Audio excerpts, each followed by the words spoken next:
If you know the enemy and know yourself, you need not fear the result of 100 battles. Interesting stuff is happening in Upper Volta. Mauritania has turned on Upper Volta. You can see that both Peruvian and East Brazilian units have arrived. There's a lot of them, man. Ooh, that's not looking good. They have 16 armored cars, 4 light tanks, 6 anti-air, 15 artillery, 7 infantry, and 3 rocket artillery. Oh man, there is no way that I'm gonna be able to stop this. We have no units around at all. Nigeria doesn't have a lot of units neither. He only has this, which is largely insufficient. Oh man, that's not good. Not only that, but we've got a Yugoslavia who has landed and he has locked the Bechuanaland artillery stack into melee combat. Also, the units of Nigeria are taking a heavy toll. This is really bad stuff, man. This is really not good. You've got Germany, Yugoslavia, Turkey, Iraq, and Libya who are in the same coalition. So I guess soon we're gonna find the German units over here as well. Or maybe Germany is gonna fight the Russians. Turkey and Iraq are occupied with Pakistan, who is Cobra, the French YouTuber. So this means we've got Yugoslavia and Libya in the north of Africa, and in the west of Africa we have got the South Americans who are arriving. And the problem is that, well, the South Americans, they barely had losses as they have steamrolled the coalition of Aquila over here in South America. And Germany has pretty much been cleaning up nopes. Also, those guys over here, they're pretty much unhurt. Turkey and Iraq ganged up on Saudi Arabia, so at least they got damage. Oh man, this is not good. Not good. Freaking hell, man. The last thing we need now is that Iraq is gonna land in Ethiopia. Oh boy, oh boy, oh boy. So I am stacking my artillery together. I'm stacking my fast units together. I'm gonna have a small stack of 5 light tanks and 3 armored cars. And then in this artillery stack, I'm gonna have 3 anti-air, 9 artillery, 7 infantry, and 1 armored car. It's a pretty measly army, but it's all I have. It's all I can do, man. Freaking hell. I'm also gonna have to build air bases. I hope that if I build an air base here, I'm able to reach that air base. And from here, I'm not able to reach Leopoldville. That's too bad. I'm gonna have to build an air base here in Dundo. And I'm gonna have to build an air base over here. Oh no, it was over here. I need to build an airbase over here. In Minonge. Built. Alright, perfect. Oh man, this ain't so good, man. And then from the aircraft factory in Leopoldsville, do I have a connecting airbase? Yes, I do. Alright, at least then I'm gonna be able to fly my interceptors out. Oh man, this is pretty bad. This is not good at all. Freaking hell, man. And I need 5 hours to build this airstrip. Ooh, that's a long time. It is what it is. I hope they didn't bring any fighters or bombers. Then again, we got Libya, who has a lot of interceptors. 10 interceptors level 2. Mine are on level 1, man. Whoa, whoa, whoa, whoa, whoa. BM Fox is gonna go down. This is the start of a downward spiral. Mark my words. Upper Volta, what are you doing? Are you going to land in Mauritania? The guy just betrayed you. Oh, that is risky business. You're gonna use the Mauritanian air bases? He takes away your shared maps and your bombers will be grounded. What the hell are you doing? A few moments later. What I have predicted has become reality. Mauritania has declared war to Upper Volta. I mean, how freaking naive can you be, man? You don't use the airbase of a player that has just given safe passage to your enemy in order to attack you, alright? There's 5 players, there's no space in the coalition, alright? If he gives safe passage to 3 players from South America, that's because most probably he's in league with the South Americans. So he's not your friend, man. How can you be so naive to use that airbase? Freaking hell, man, that's simply not possible. Instead of using that airbase here, he had to stay over here in Ain Salah, and he should just have constructed an airbase elsewhere, man. He should never ever have used that airbase. First, I thought he was going to attack the airstrip to take out those interceptors, and I saw he wanted to land there. Freaking hell, man. Why? Why? For Christ's sake. 10 tactical bombers would be so valuable in stopping those single units. Damn! You can be for sure that he took screenshots of Upper Volta's army before declaring war as well. For Christ's sake, man.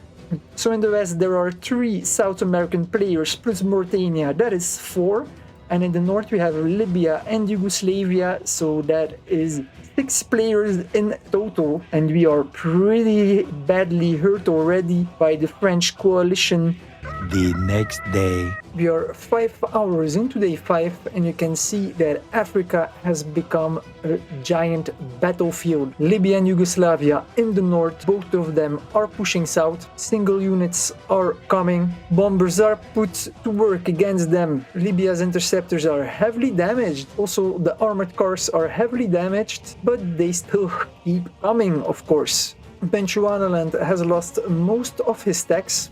Beautiful stacks with medium tanks and all. Second one a bit smaller, he should stack them together, which he didn't because one has 9 artillery, the other has 3. He's retreating to be able to join up with the Desert Fox, who is, as you might remember, Ethiopia. We had to reveal all units on Yugoslavia. He's sending over most of his units, and the passage is being secured by 5 cruisers. We also have a reveal on Turkey. So far, no Turkish troops in Africa. He has a bit of units in his core provinces, but the bulk of his army is over here, a giant artillery stack. A bit overkill, but I guess it's gonna split up. I mean, he should, right? Look at all those units. Both of them are attacking Pakistan. Pakistan, he's thinking that it's orchestrated by me. He messaged me, he was like, it is a beginner strategy to attack me. Better strategy would be to expand into Europe because there's a lot of easy countries to be taken there. And I'm like, dude, no it ain't. I mean, they can easily protect their flank over here as there is a lot of mountains. You actually take these 2 provinces over here and you can protect all of Turkey with 3 provinces. You put units here, over here, and over here. It's all hills and mountains. Turkey is Comintern doctrine, so you can very easily protect this with a couple of artillery. Put some bunkers, done.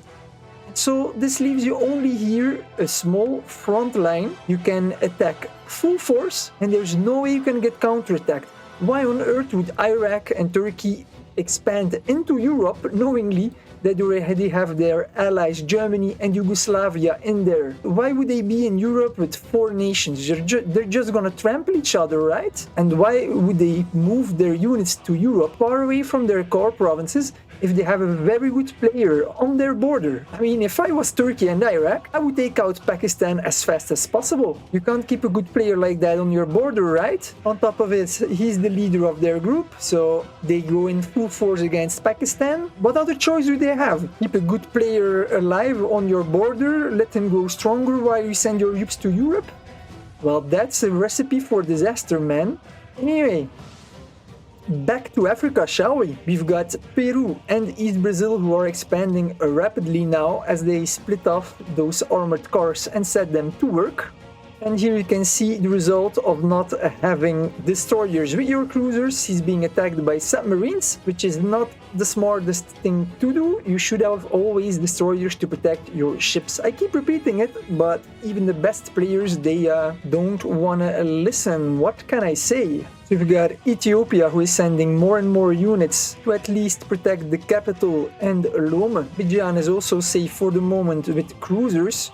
We're just gonna have to wait for those artillery to come in. Luckily for Upper Volta, his bombers managed to escape, but they're heavily damaged still. But they still have some life in them to kill at least a couple of armored cars, because I always keep repeating it, but it's not the big stacks you need to worry about. It's those small units rolling everywhere. I see the first medium tank coming from Mauritania. That's less good news. So far, they only had light tanks and armored cars, which can be easily countered. However, a medium tank has way more hit points. My first light tanks and armored cars are gonna arrive in 5 hours 30. My artillery needs much more time. They need another 12 hours. Also, the last armored car over here is gonna arrive at 8 in the morning. And this one is gonna arrive when? Yeah, at 1 o'clock tomorrow. And then I'm gonna have 5 armored cars, 5 light tanks. I've got now 10 interceptors. I should put those on patrol. You never know. Never keep your planes parked. Also, that is a mantra that I keep repeating very often. There we go. So we're gonna put them now in patrol, those nice beautiful interceptors. I've already put in the queue 5 tag bombers so that I can start attacking the enemy, right? East Brazil has been trying to negotiate. He's fed up a little because Nigeria told him a backstabber. As you know, emotions can always run high when you get attacked, when all your future project gets destroyed in a single day because something unexpectedly happened. I mean, emotions can run high, and if other players insult, I don't care, man. I stay away from people that insult. I ignore them. I attack them instead. Let the armies do the talking instead. I usually avoid egos, toxic players, players that insult. Better just to ignore it, you know? Just be the better player. Be respectful to everyone. Don't join all these mind games. It serves no purpose, man. Too many players, they lose due to their ego. Well, there's a big mess over here, right? And so yeah, I've already seen it a lot. Commentarian players, or in general artillery players, getting destroyed by fast units like armored cars. And it really starts re-questioning the strategy of artillery. Axis artillery is crazy expensive. Let me show you. I'm gonna go here to my core provinces. Let's go here to an ordnance foundry, construction, and here we're gonna go to ordnance. 1,430 materials. It's a lot. If you compare this with the price for an armored car, you can make 3 of those. Light tanks are even cheaper, 450. So for a country like mine, where goods are a rare commodity, I can make 3 armored cars for the price of 1 artillery, man. Just imagine, do the math. You've got a player who has artillery and you run 10 armored cars in there. If you don't have anti-tanks in your artillery, you are screwed, which is exactly what is happening over here. As Comintern, I always make armored cars because, well, they get an extra bonus, but I don't do it with Axis because, well, it's too expensive. And then, of course, you can easily lose your units against armored car stacks, man. There we got it, big stack, 2 overstacked men, fast and slow units together, offensive and defensive units together. But it's just to absorb the damage, I guess. Let's hope he follows up so that he can walk into the trap when the reinforcements arrive. He didn't send that many units. We've got the South Americans who they made a very good move, man. We were not expecting an attack from that side because, well, they didn't finish all the AI up there yet. And then there's the threat of North America, right? So you weren't expecting an invasion immediately, and Mauritania was in on it. They attacked at the perfect time when we were still occupied with Libya, and the fact that Yugoslavia joined in just makes the timing of East Brazil and Peru even better, because we can't finish off Libya just past to then turn all the attention to Peru and East Brazil. From now, what I see, we're gonna be in a fighting retreat. Fighting retreats are not good, man. They're not good. East Brazil offered me a deal. Let them let them annex Upper Volta and Nigeria, and then they would leave me and the rest of my coalition alone. And I'm like, dude, I've got 2 simple rules in a game. I don't go in between conflicts between 2 players that are insulting each other. I simply don't care. And my second and most important rule, I don't backstab players that are in my coalition. I'm not gonna throw them under the bus, man. Forget about it. You can offer me the win, you can offer me all you want. I'm not gonna do it. I hope you have enjoyed this video. Please subscribe and hit that bell button for notifications. I want to say a warm thank you to my members and elite members for supporting this channel.